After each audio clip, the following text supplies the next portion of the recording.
Suppose there are times when you lose your troubled mind. Suppose there are times when you're feeling undefined.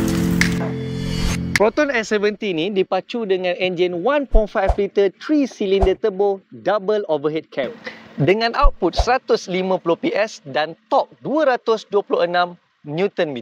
Dipadankan dengan transmission 7-speed DCT, pemanduan akan menjadi lebih responsif. So memang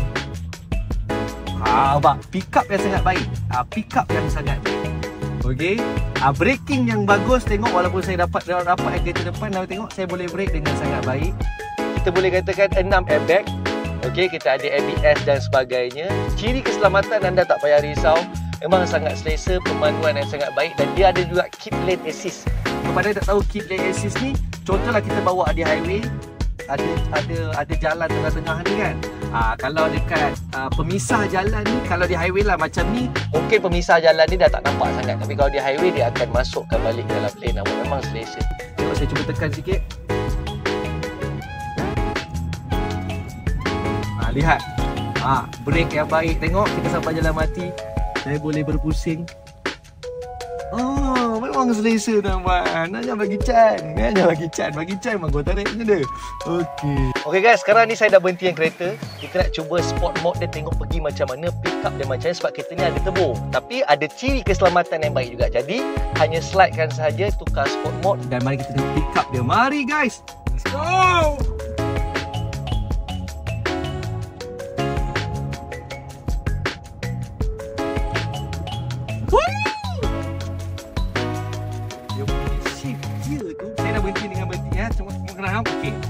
First kali, jarak yang pendek, braking sangat ngam.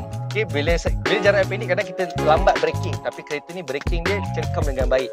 Second, bila awak tarik, awak boleh rasa gear tu di-shiftkan dengan cepat. So, bila di-shiftkan dengan cepat, itulah kelajuan yang awak dapat dalam kereta ini.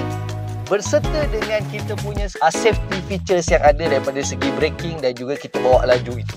Itulah dia. Memang mantap guys. Memang best lah.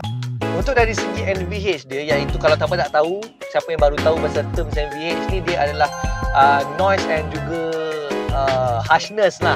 Vibration harshness. Ini kepada mereka tak tahu, dia adalah awak dengar apa masa awak drive.